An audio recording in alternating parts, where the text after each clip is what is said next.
everyone, and welcome to episode 85 of the Social Liability Podcast, the podcast where we discuss those folks in our lives that violate the social contracts that we all agree to live by. I am your host, The Raspberries, with my co-host, The Buck, because it's no longer the Buck Grundle, bringing you all the information that you need to know from the far reaches of the internet.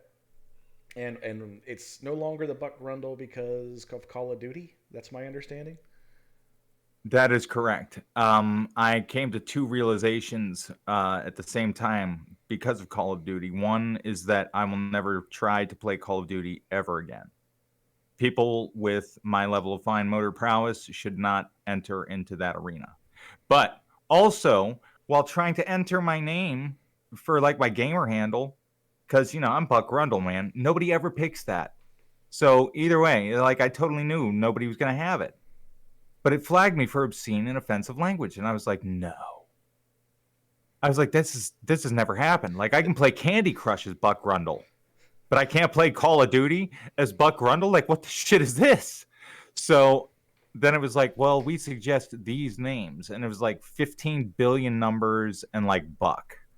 And I'm scrolling down, and then I saw it, and it was Buck Rowdy, and I said it in my head, and there was a major D chord that struck. And I was like, all right. So I put it through the panel of people that I know, like all seven of them, and they all agreed. Buck Rowdy sounds good. And I was like, all right, that's what I'm going to be from now on. So Buck Rowdy I am, and Buck Rowdy, we're going to be rowdy. It's like calling your fat friend Slim.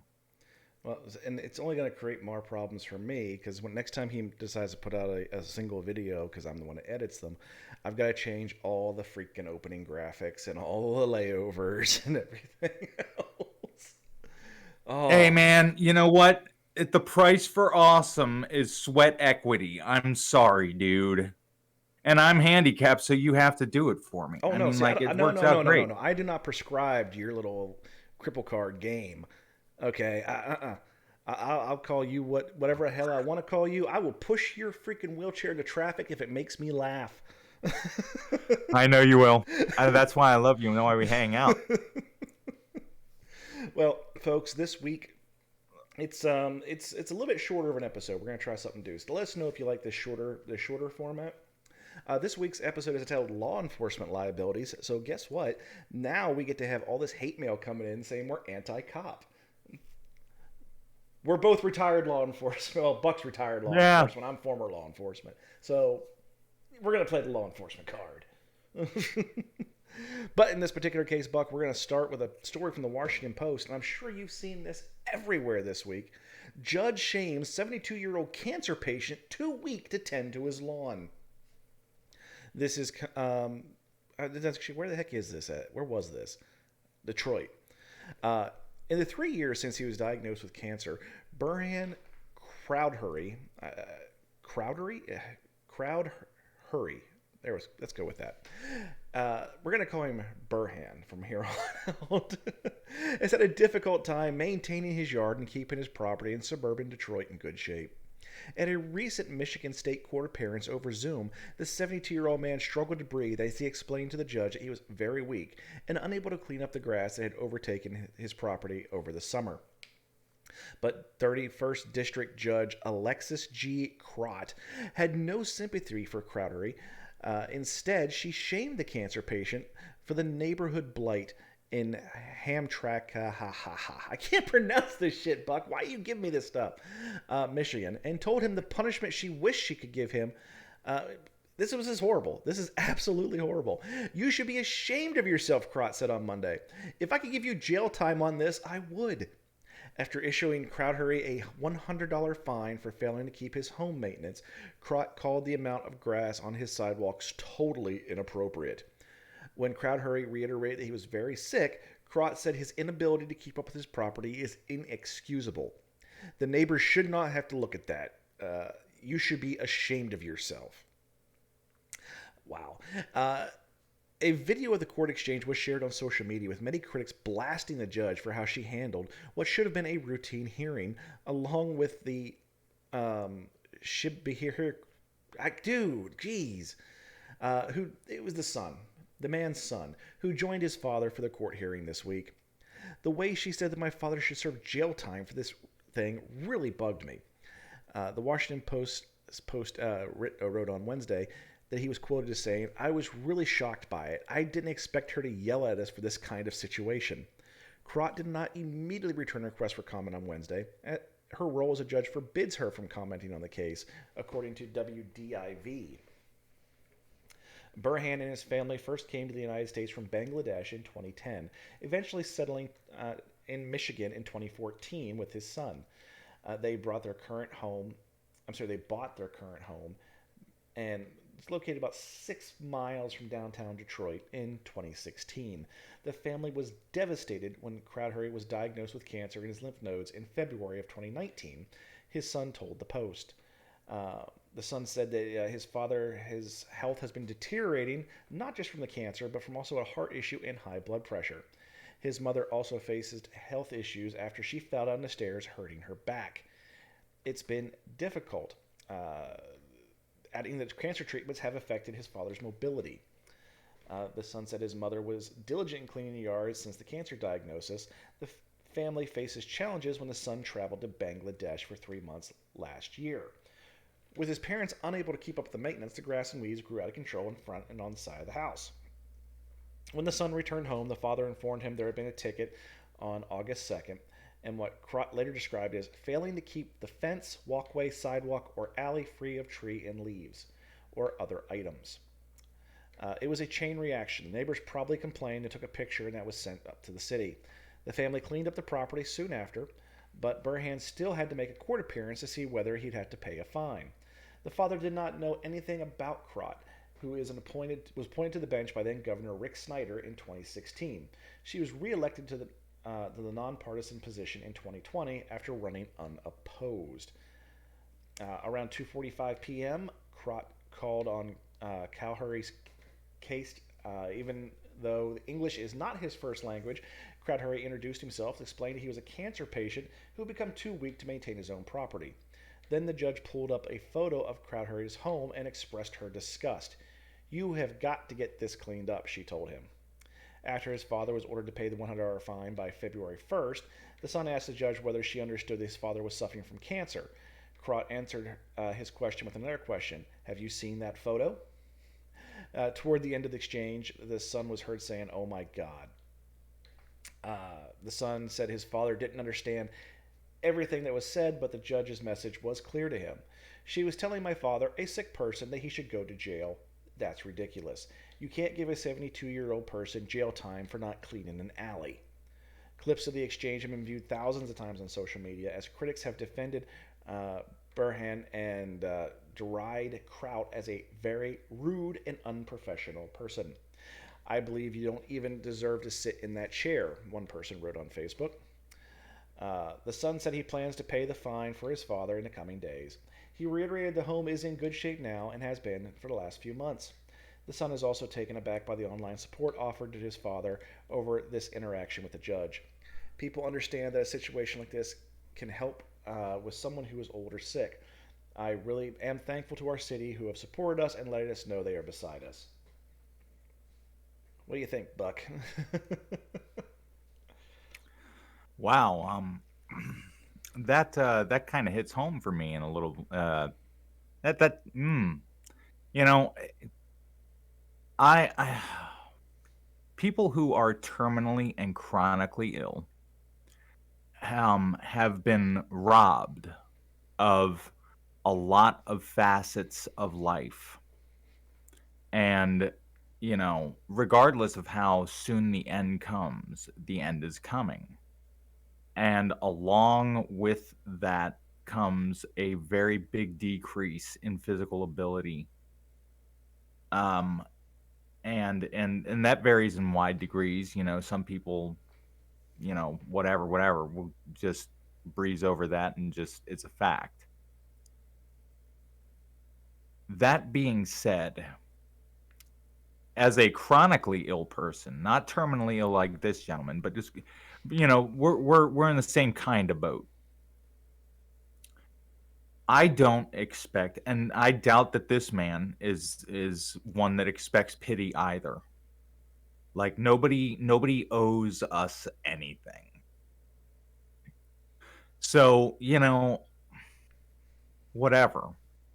But we do deserve, and I personally feel entitled for myself and on behalf of this gentleman, is some leniency.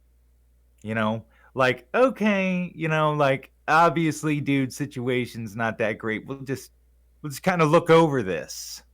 It's like we're not going to give the guy $1 million, but dude can't cut his grass. We get that. You know, but $100 fine and then shaming him completely.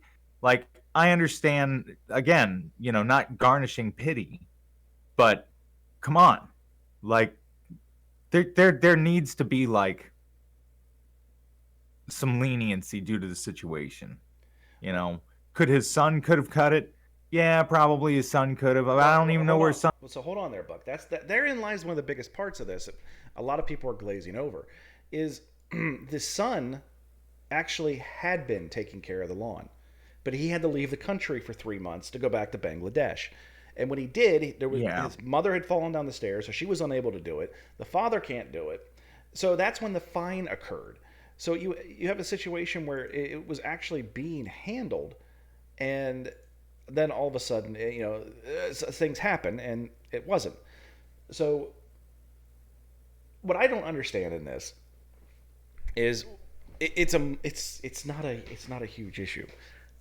Yes, I do not want to see my neighbor's property looking like shite in my neighborhood because I do whatever I can to take care of mine, and I don't want it hurting my property values. I mean, in which it does. People can try to claim that it doesn't all they want, but it does.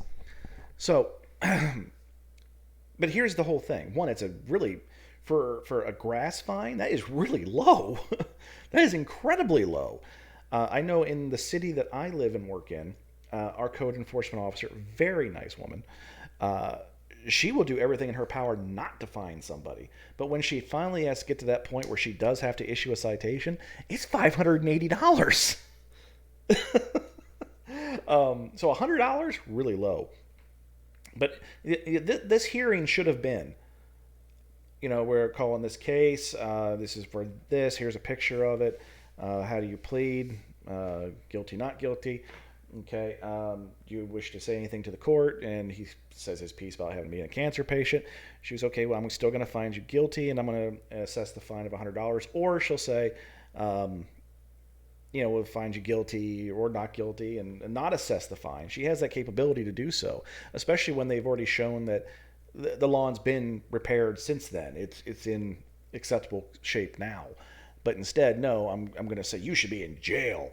Of all the people that should be in jail, maybe lawn maintenance isn't one of them. Maybe, maybe Buck. Maybe lawn maintenance isn't one of them. Regardless of the fact that the man can't do it because he physically isn't able, or the fact that it's fucking grass. yeah. I mean, that's really what it boils down to. Like, I'm not saying give the guy a hall pass. Like, he gets $100 fine, he gets $100 fine. But sitting And there, therein lies saying, the thing. If it had just been we're guilty, here's $100 fine, boom.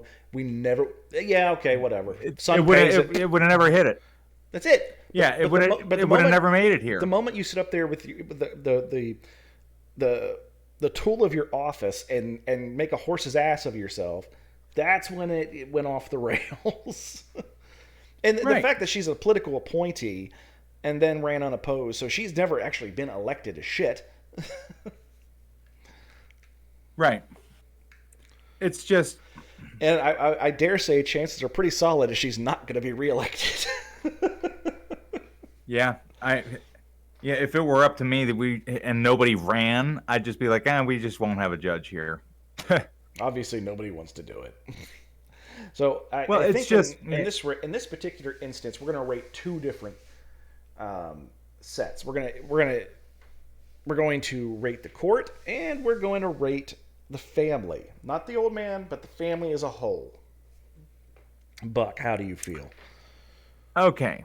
Well, with the court system, I'd like to give a 4, but I really can't because all it really is just wind. Like, I know I'm sitting here pontificating about leniency for the handicapped and terminally ill. Yes, I still feel that way, but not to a point where somebody deserves a 4. So I'm gonna go with a 3 for the court system. Three and a half. And for the family, I'm also going to kind of go, and this is not the old man. Again, leniency here. I'm excluding him from the factor from this. Okay. I'm giving the family of this guy a 3 as well. Go on.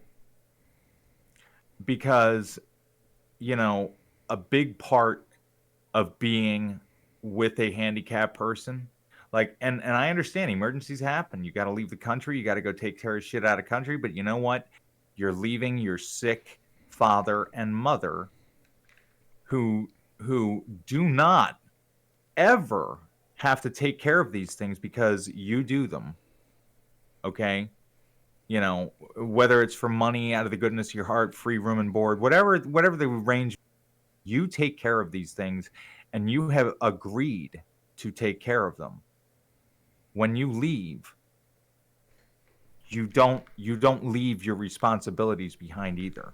You now are saddled with the responsibility of making those things get taken care of without you actually doing them. Like the family should have delegated and arranged for these things to be taken care of. So, And so here's where I'm going to differ with you a little bit, Buck. I'll go ahead and co-sign your 3 on the judge. Let's just brush that aside. Let's go to the family. So, uh, the family consisted of 3 people: the mother, the father, the son. The son, regardless of how we feel about it, our children owe us nothing. Our children owe us nothing. They don't. no, Regardless of whether you're handicapped or otherwise. Now, that being said, the son had been taking care of the lawn, and also the mother had been taking care of the lawn until she fell down the stairs and got hurt. There's a lot of extenuating circumstances to go into this, and quite frankly, it's the son had to leave the country. He's got to leave the country. He's got to do what he's got to do. He's got to live his life. He cannot be held. And if he's gonna, and it sounds like the son, if he has the ability to go to Bangladesh for 3 months, it was probably as simple as he hired a lawn service. No big deal. But it sounds like when he left, it was in capable hands, and then an accident occurred, and then it wasn't any longer. The parents, who we know are not fluent English speakers, and it's a culturally different makeup. They just didn't call it in, and it's $100 fine. Like I said, if the judge hadn't been acting like a horse's ass, this just would have been okay. And I dare say most judges would say, okay, well, you fixed it. There was extenuating circumstances. Don't let it happen again, and that would have been the end of it. But in this case, we have a judge acting like a horse's ass. We have a family doing the best they can, and no, I'm not going to give the family. I'm going to give the family maybe a 1.2. now see, this is why I like when we both get to explain our rationale. And I really like the fact that you let me go first as well, because it just highlights how incapable I am sometimes of following you when you read these stories. Because then I'm like, oh, Or is it the there fact is a that dot to I just connect can't there. read that well? Well, I mean, like, whatever the case may be, all I'm saying is that you bring some valid points, and I think that I may have given my synopsis or rating of that. Uh, my blood's still boiling over the judge. I might have just been heated and still mad about this poor dude getting mistreated by the court system. But I'm gonna have to, like, I will lower my 3 to the family thanks to your sage words. I will reevaluate and go down to, like, a 1.5. Well, Buck, our next story comes from News 4 Jacksonville. Report alleges Florida deputy filmed naked man at gunpoint for hours. I can't imagine holding a gun on somebody for hours, let alone look at their dongle the whole time. Just saying. And this happened in Orlando. A Florida corrections deputy allegedly held a naked man at gunpoint, filmed him for hours, forced him to sign a $30,000 contract, and threatened to send the incriminating video to his family and church, according to the investigative report from the Orange County Sheriff's Office. I didn't read any of this yet, Buck. This is seeming good. The alleged incident happened in November when 34-year-old man met up to have sex with a 19-year-old woman at a rental home in Orlando. The newly released 54-page report said that the 19-year-old was part of a ploy to lure the man into an extortion scheme. The report said that the 34-year-old was in the shower when the now former Orange County Sheriff's Deputy Amity Robillard, we're just calling him Douche Canoe, emerged from behind the curtain and then pointed two semi-automatic pistols at the naked man and held him captive for nearly 3 hours. According to the investigative report, the 34-year-old man told Orange County Sheriff investigators that he and the dude had been friends for about a year, and that the dude, Douche Canoe, was upset because he had given him bad investment advice that led to him losing $2,000 when the cryptocurrency tanked. You had that one coming then. The report also said that the videos on his personal cell phone showed him pointing a gun at the man as he sat naked on the bed. Authorities said that Robillard also threatened the man's life multiple times. At one point, Amity tells the man that he plans on killing him, cutting up his body, putting it in a garbage bag, and throwing it in the ocean for the sharks to eat. The 19-year-old woman was arrested last month and pled not guilty on charges of robbery with a firearm and conspiracy to commit extortion. Sheriff Wayne Ivey terminated Robillard, 30, when he was arrested on November 27th on charges of robbery with a firearm, extortion with a weapon, and false imprisonment with a weapon. Robillard has entered a written plea of not guilty and remains jailed without bond. Attorney Philip, God bless it with these names, told Florida Today that he does not comment on active cases. Robillard started working for the BCSO in 2020 as a member of the Army National Guard, is also a member of the Army National Guard. I am disgusted by the alleged allegations of this individual that have resulted in his arrest, said the sheriff. Well, I'm going to go ahead and let you open the box on this one. Yeah, like, what in the ever-loving shit, man? I mean, what's there to really say? This guy's like, I'm pissed off at my buddy because he told me to buy crypto and the crypto market tanked. It's always going to tank. It's not. It's just. Buck, do you know what an NFT is? I'm still having a hard time wrapping my brain about that. Buying $450,000 JPEGs, but you know, this guy was obviously not the sharpest tool in the shed, and he ended up as losing money. But so his idea is not that I'm mad at my friend and I did something stupid of my own accord. I'm going to hire a 19-year-old girl to seduce this guy, get him in a hotel room, wait for him to get naked, and I'm going to pull two guns on him, akimbo, and hold him for hours, threatening his life and threatening to ruin his life if his life is indeed spared if he doesn't give me money. What the? And he's a cop. Well, I mean, yes, in Broward County, sheriff's deputies do run the prison there, so he is indeed a law enforcement official. Yeah, in a roundabout, convoluted way. Right. Okay. He has a badge and he's sworn. That's all you need to know. Yeah, and he works as a corrections employee, so he's just a cage kicker with a badge. Pretty much. That's pretty much it. Okay. What in wow. Like who has just here's the whole thing if you think about it logically for a minute. If my naked ass is sitting on the bed, first off, it doesn't really say what the extortion is. Is the guy married or is he just going to embarrass him? Doesn't matter. My 34-year, well, in my case 38, is pulling 19-year-olds. Woo! Go ahead. Let everybody know. And by the way, by releasing that video, you just incriminated yourself. So good luck with that, dumbass. Yeah, no shit. Yeah. Well, and then didn't the girl threaten to cut him up and throw him in the ocean in a bag and shit like that? That was the dude. It wasn't the girl. She was I just thought it was the dude. it She was was the just dude. there. Yeah, she was just bait. Now she's pled not Wow. guilty, but typically you plead not guilty at an arraignment hearing just because you're working something out with a DA, which I guarantee you is going to happen. She's going to take a plea and testify against this guy.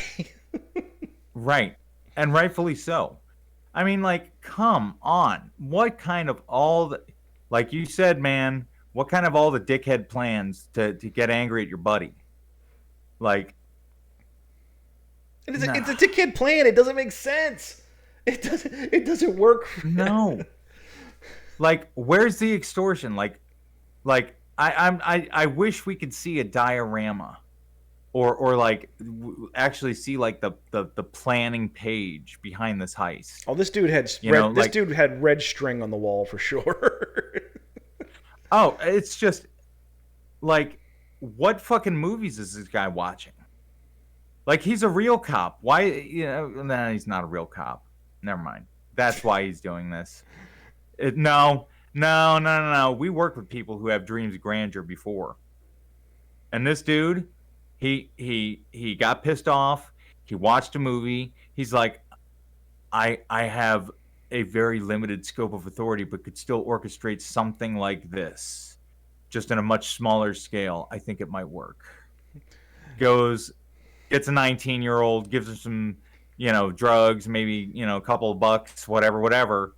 And then he's got the dude, like, now you've got the dude on the bed. What if he doesn't pay you? Like, where, like, where does your plan end? It either ends with you getting money or what? Or you're going to release the Like, video and ruin his life yeah, and send yourself to or, jail. right. Like, what kind of elaborate ploy involves not only exposing somebody, but also at the same time self-incriminating yourself? This was a fantastic, fantastic idea. I'm giving this asshole a 3.5. I'm giving the girl a 3. Okay, so I'm going to do this collectively as a whole because they both were co-conspirators. I'm giving them a 5, and here's why. Um, they've just because they did not actually shoot the man or physically harm him, there is psychological trauma there that man is never going to get over. It's just not. I'm gonna go ahead and I redact my. You know what? Again, you shined a flashlight on this. See, this is why I like getting so stoned before we record, because I just, I'm just like, ee. But no, yeah, definitely, definitely, it didn't factor in the psychological aspect of that. Mm. Well, if I sit your ass on a bed naked for hours and hold guns on you and tell you about how I'm going to kill you, chances are you're going to get fucked up. Yeah, more than likely. I can only imagine. Like, that man's gonna be in therapy for a while. Indeed.